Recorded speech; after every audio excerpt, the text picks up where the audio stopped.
Bonsoir à toutes et à tous, j'espère que vous avez la forme.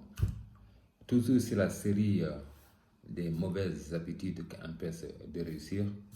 Donc pour faire juste un bref rappel sur la première vidéo, on a parlé de deux points qui sont très importants, c'est-à-dire des habitudes à bannir si vous voulez vraiment réussir, c'est de ne pas travailler régulièrement. Donc on a parlé de ça et aussi on a parlé aussi également de ne pas faire de planning.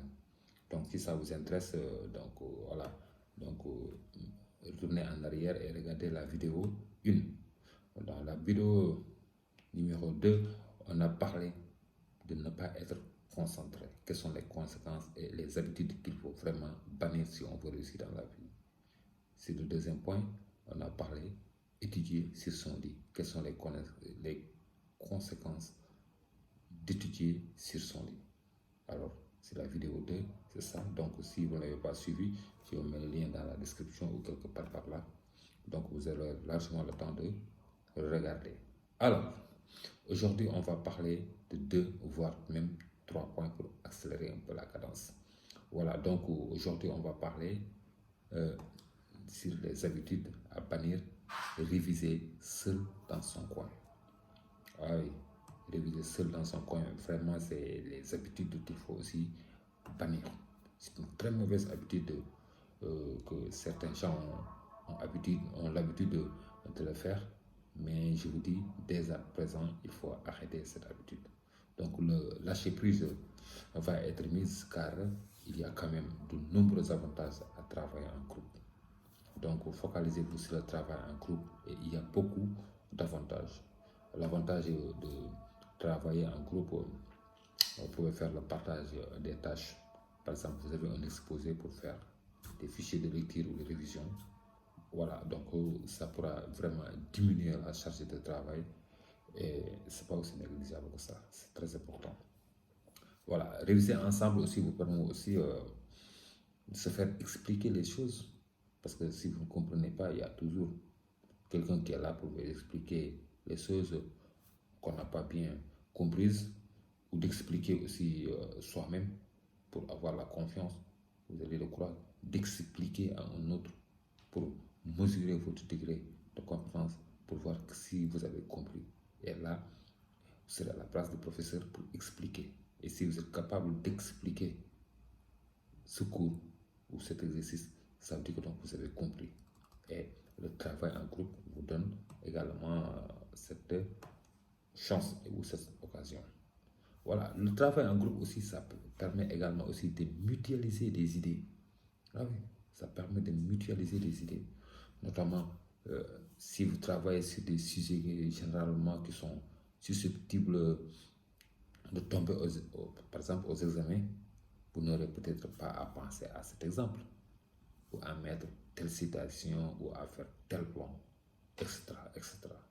Donc, d'où l'importance vraiment de travailler en groupe. Il y a beaucoup d'avantages. Hein.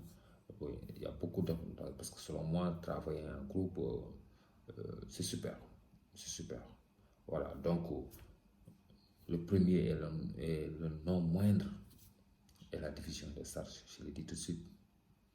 Le deuxième, vous êtes toujours motivé. Vous êtes toujours en forme. Seul, on a parfois la peine de se motiver pour réviser et l'on peut vite désespérer quand on ne trouve pas une solution. Alors qu'en groupe, il y a toujours quelqu'un qui peut te donner la solution. Voilà. Le partage de connaissances, je l'ai dit tout de suite, c'est un travail de groupe qu'on réussit cela. La résolution des problèmes ensemble.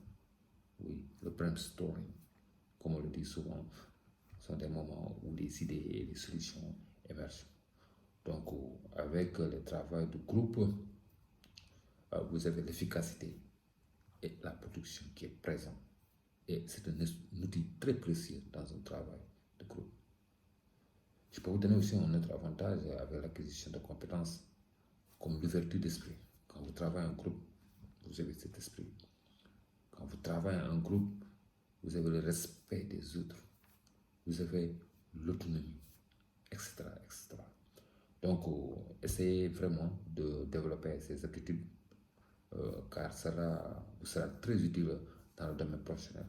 Sachez aussi que les résultats sont vraiment et généralement meilleurs sur un travail en groupe que sur un travail individuel. Comme dit l'autre, deux têtes veulent qu'un. Ah oui.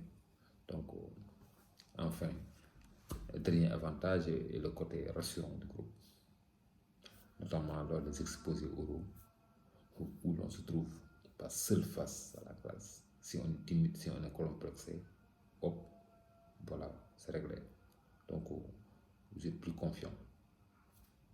Et n'oubliez pas, comme on le dit, comme le dit le proverbe, l'union fait la force. Donc, essayez de travailler en groupe.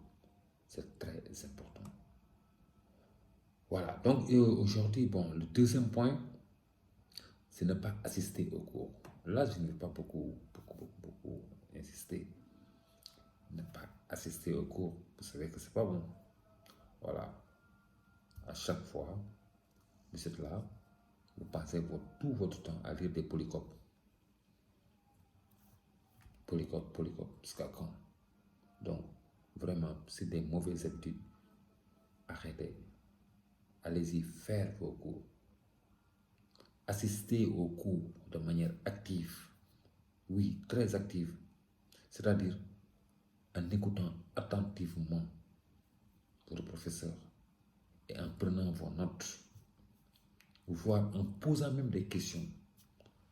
Parce que ça vous permet déjà d'emmagasiner plus de connaissances que simplement de lire des polycopes tenus par les professeurs.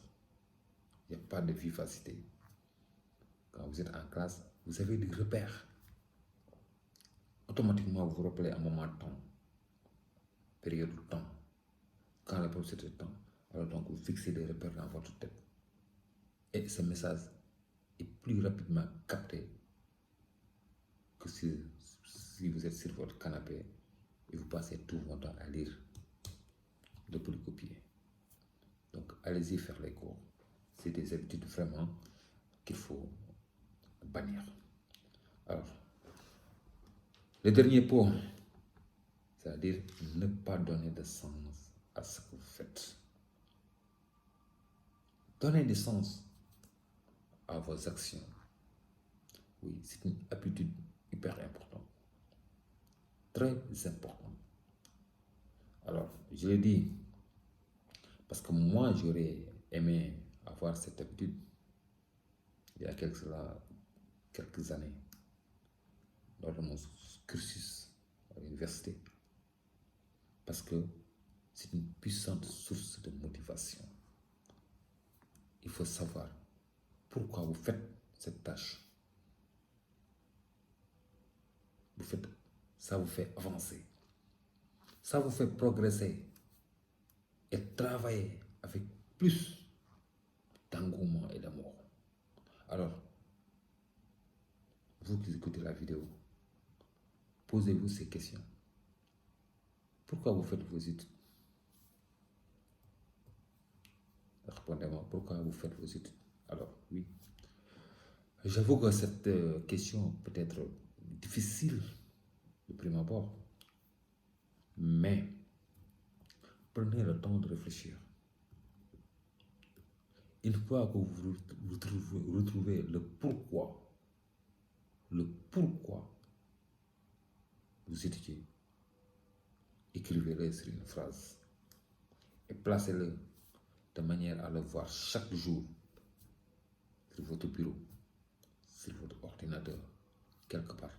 Vous le voyez tout le temps, chaque jour, pour vous inspirer. Oui, parce que ça vous aide à accomplir vos tâches.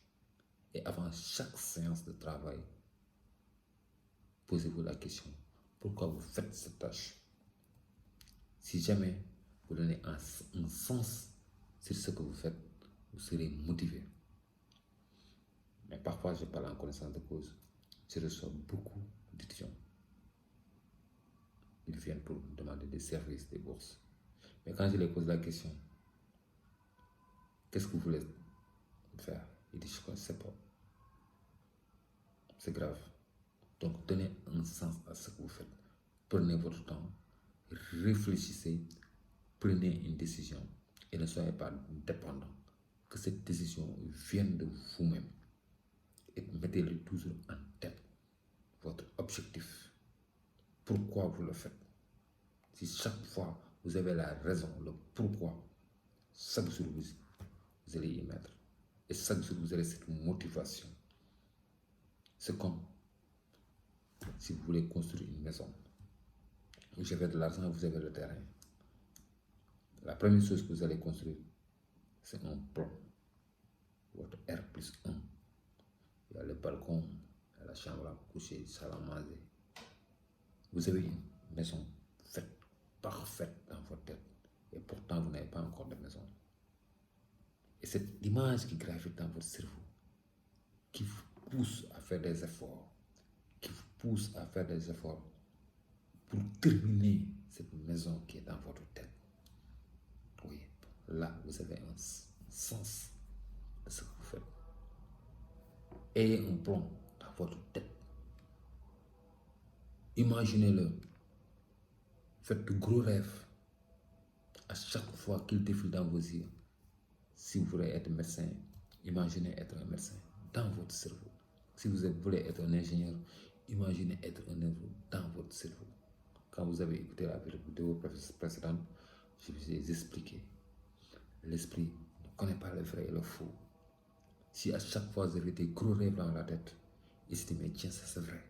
Et automatiquement, avec la loi de l'attraction, ça attire le positif. Positif, positif, négatif, négatif. Là aussi, j'ai parlé dans une autre vidéo, c'est la loi de l'attraction. Pour vous expliquer. Donc, il faut donner sens à ce que vous faites.